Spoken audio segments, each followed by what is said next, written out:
At Farnborough, I had the opportunity to speak with Frank Lazzara from Bell about the MV-75 Cheyenne, the aircraft selected for the US Army's future long-range assault aircraft program.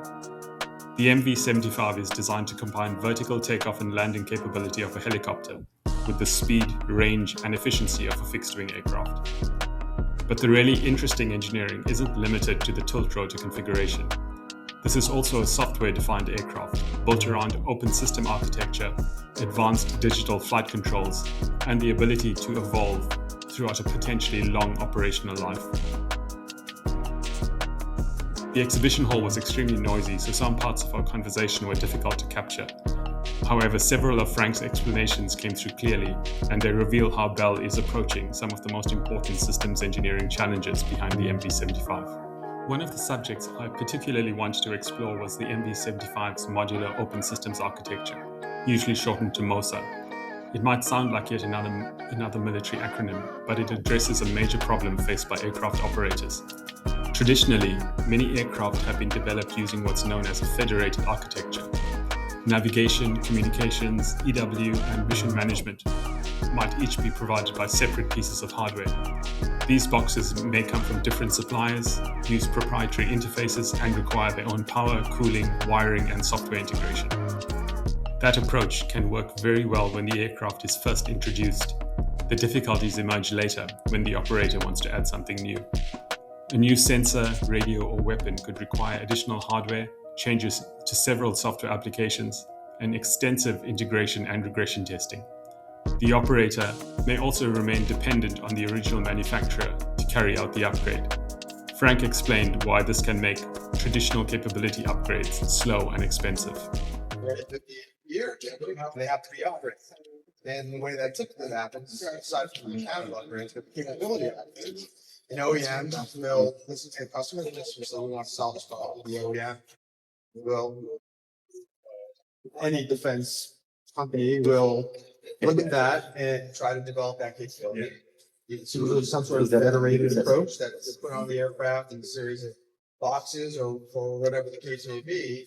And you are then relying on that OEM for that upgrade, and it takes longer and it might be less competition. What the open system approach does is it gives the services more control over the relevance of the capability of their weapon system throughout the life cycle by being able to coordinate capability onto the aircraft quicker. Yeah, we do that in the future is done by it's a sensor added to the outer mold line of the aircraft. You will add a card or even just a software download to make some of these upgrades that used to take a federated system of boxes and everyone else. And where you have a software integration into a system, how does that software definition? Well, it's kind of like I don't want to use any cartoon names. It's kind of like a phone. Right. App writers are writing the app using a certain set of rules. Right. Okay. Put on the phone, do a handshake. The computers talk to each other. The capability is targeted, and then it should, be able to integrate it onto the into the system. It's different than just putting a black box or a series of black boxes on your aircraft. It goes in, it's downloaded, or the card goes in, and it's integrated into the, whether it's the vehicle management system or it's the mission system side of the aircraft, they'll all be on a common digital backbone as well. It is, I would say it's more integrated than it is. It's not a sort of based on approach. It becomes part of the system. So it's basically it's designing an aircraft with systems that haven't been built. Be able to port those new capabilities onto the aircraft quickly gives the military or the government more control. Our current program with PSL, they want to have the right to operate their own. Yes. Like this is and everybody wants to have the ability of Tiltrotor this program, and that's impressive. Right? It's literally twice the capability of conventional motor aircraft with performance, but the MOSA is equally as important because it gives the service the opportunity to maintain that relevance throughout the life cycle of the aircraft. The MV-75 is intended to use a more open modular approach. instead of treating every new capability as another isolated black box. MOSA establishes a common technical standard for the way systems communicate and exchange data. That means every important component is interchangeable, or that new software can be installed without testing. Military aircraft still require rigorous safety assessment, cybersecurity controls, airworthiness evidence, and mission assurance. The important difference is that the approved capabilities can be designed around known interfaces, instead of requiring the aircraft's architecture to be reinvented every time. Like an application designed to work within a defined operating environment, a new aircraft capability can be developed using an agreed set of interface rules. The aircraft and its systems perform the necessary digital handshake, allowing the capability to exchange information through wider architecture. Naturally, integrating military avionics is considerably more complicated than downloading an app, but the analogy captures the central objective: separating the new capability from as much of the underlying aircraft-specific complexity as possible. Over a service life that could extend over several decades, this becomes extremely important. Sensors, radios, electronic warfare systems, and computing technology will continue to develop. Threats and operational requirements will also change. An open architecture should make it possible to introduce some of these capabilities more quickly, with less redesign and potentially greater freedom to select equipment from different suppliers. The objective is not simply to make the aircraft advanced when it enters service. It is to help keep it operationally relevant throughout its life. Open and software-defined systems can also influence what the crew sees inside the cockpit. On older aircraft, changing the location of a warning, enunciated display, or function could involve significant hardware redesign. A digital cockpit provides far more flexibility. Information that operational experience shows to be important can be moved onto a primary display, while information that's used less frequently can be moved to a secondary page. Frank described how cockpit information can be refined as experience is gained. There's a risk of doing too much information.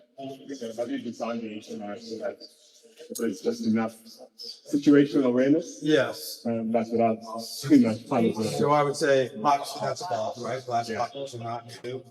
The E-22 is sort of, that was really my third glass cockpit, so changes along the way. But I would say trial and error. And the beauty of it is that can be redone over and over. We had call them enunciators, things that give you information. We had to change, usually on about a 2-year cycle, you realize, hey, this would be better here, or this information is not appearing on the primary screen. Let's move it to the primary screen. This information, this information is on the primary screen, and we hardly ever use it. Let's move that to a, either the declutter mode or something like that. So the fact that that's infinitely upgradable or changeable is great. The objective is not to put more information in front of the pilot. It is to present the right information in the right place at the point when it's needed. Software also plays a fundamental role in flying the MV-75. In a fly-by-wire aircraft, the pilot's control movements are converted into electronic signals. Redundant flight control computers interpret those commands and determine how the aircraft's actuators and control systems should respond. For a tiltrotor, that capability becomes particularly important because the aircraft changes its aerodynamic behavior in flight. In helicopter mode, lift is produced primarily by the prop rotors. As the pylons rotate forward and the aircraft accelerates, lift progressively transfers to the wing. In cruise, the aircraft behaves much more like a turboprop airplane. During that conversion, the effectiveness of the rotors, wing, and aerodynamic control surfaces is constantly changing. The pilot should not have to manually calculate and coordinate every one of those changing effects. Frank explained how the fly-by-wire system manages that complexity while reducing pilot workload. Fly-by-wire capability. There are aircraft that never been able to fly starting jets. It's very similar to Tiltrotor in that fly-by-wire advanced digital fly-by-wire system is a great enabler for reducing pilot workload and making things easier, and also keeping some things feeling conventional.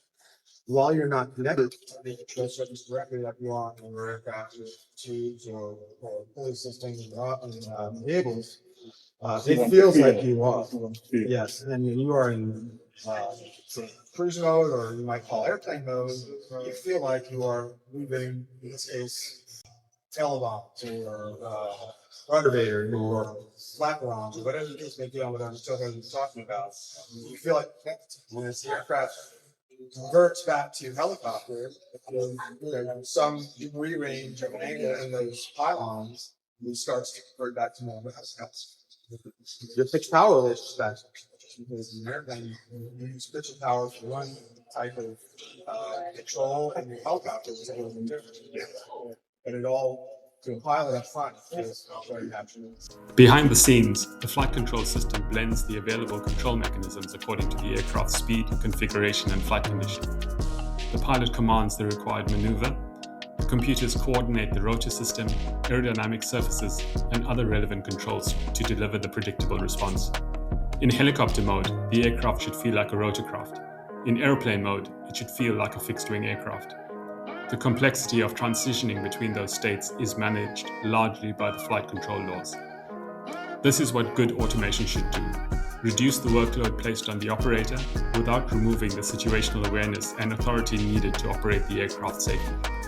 Designing those handling qualities is not purely a software or aerodynamic exercise.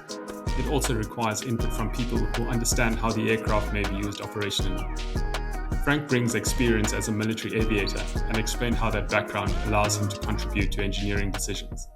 Yeah. So I'm the director of sales and strategy for this program, and I was hired for that position because of my experience being a U.S. Army aviator, scout pilot, trained in the Army, landed over the Air Force, into special operations helicopter, and I'm a mission doctor, instructor, and a squad. So you have people. This. Yeah, fortunately, I get a lot of opportunities to be involved in tree studies. Sometimes I'll be invited by the engineers because of my operational background, and they just don't know. In this case, sometimes the Army didn't know to ask. They didn't know the steps to look for.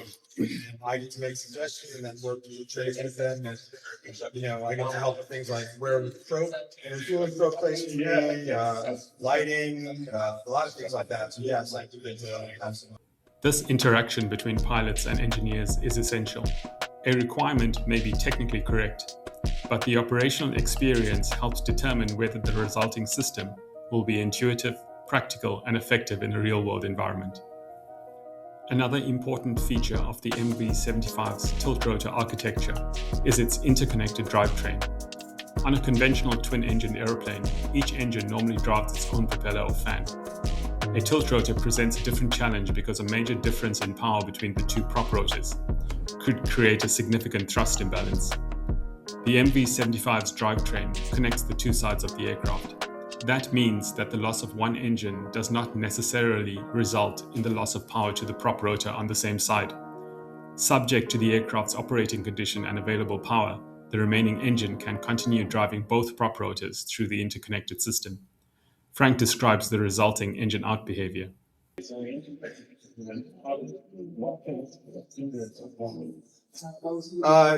a very, I would say, benign experience using it, certainly in cruise mode. Yes. With any forward flight, it's pretty benign because it has an interconnected drive shaft system. So one engine, if you use an engine, the FADEX on the opposite engine will road flight trip to detect the FADEX immediately command max power available from the remaining engine without damage to the remaining engine.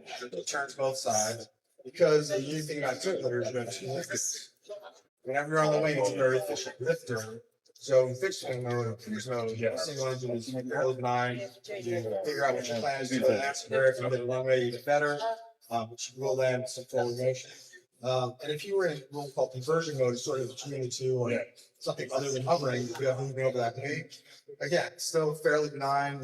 Usually the just transition back out to airplane mode is most efficient, and then choose your course of action based on this.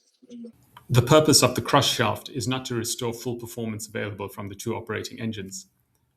Its safety benefit is that power from the remaining engine can be distributed to both sides, helping the aircraft to retain balanced rotor thrust and controllability. The flight control system would then manage the aircraft within the performance limits available in that condition. This is a good illustration of how mechanical architecture, propulsion, and digital flight control must work together as one integrated system.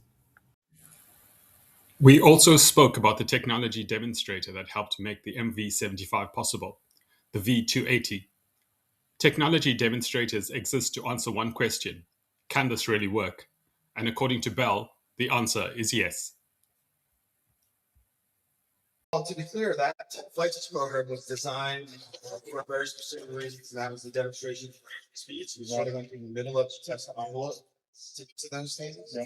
But there were also significant focus was put on agility of the aircraft in hover mode or helicopter mode. The Army was very concerned about having the same level of agility in this aircraft as they have in that space. So the biggest lesson learned is that we can do it. We built 50% more control power into these quad systems to give the control authority to create a very agile flight for low-speed maneuvering aircraft. To the point of it might even be some of that might even be dialed out a little bit in the flight control. The MV-75 may represent the next generation of military vertical lift, but the technologies influencing the aircraft will continue to develop. Future improvements will not come from one breakthrough alone. More powerful and efficient engines could deliver improved performance. Greater electrical power density could support new sensors, defensive systems, and mission equipment. Better batteries and hybrid electric technologies may eventually create new propulsion or onboard power options. At the same time, lighter and stronger materials could reduce structural mass, increase payload, and improve range. I asked Frank where he expects some of the most important advances to come from. Well, What did you have to see? yeah, to me, the biggest change in any aviation, but really would be used for military aviation, is power plants, power density, and batteries, hybrid electrics. Getting to where we have more options, obviously more power. That's what I think. As far as aerodynamics, physics is physics. That's not going to change in 20 years. We're going to be handled for this. In the civilian sector, with all VTOL, air taxi, you've seen a lot of the latest configuration of those companies that gone away because you're not going to get to efficient flight without a wing. That's not what they're for.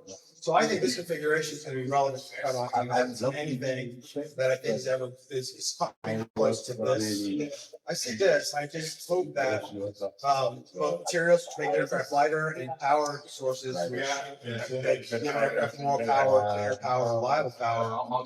I hope that's where the advantage will come. And then that will translate to capability in the hands of military or civilians, and maybe greater deterrence. We can do it, but we don't have to. The laws of physics will not change, but the engineering options available to aircraft designers will. Lighter structures reduce the power needed to achieve a particular performance level. More power-dense propulsion systems increase the performance available from a given aircraft mass. Improvements in energy storage may create entirely new configuration choices. The real breakthrough may come from combining all of them: better materials, more efficient propulsion, and increased electrical capacity and smarter software. Speaking with Bell at Farnborough introduced something I'd heard from many aerospace companies throughout the show. The future is not simply about building aircraft that fly faster and farther. It's about developing aircraft that can adapt as missions, threats, and technology change. Open architectures make the future capabilities easier to integrate. Digital fly-by-wire manages the complexity of the Tiltrotor configuration. An interconnected drivetrain supports resilience following an engine failure. And the future improvements in propulsion, power density, and lightweight materials could extend the concept even further. The MV-75 is more than a new Tiltrotor. It represents a broader shift towards aircraft that are digitally integrated, software-defined, and designed to evolve throughout their service lives. I'd like to thank Frank Lazzara and the Bell team for taking the time out to speak with me at Farnborough. If you enjoyed this engineering deep dive, subscribe to the channel. I have plenty more exclusive aerospace interviews and technical analysis from the Farnborough Airshow coming soon.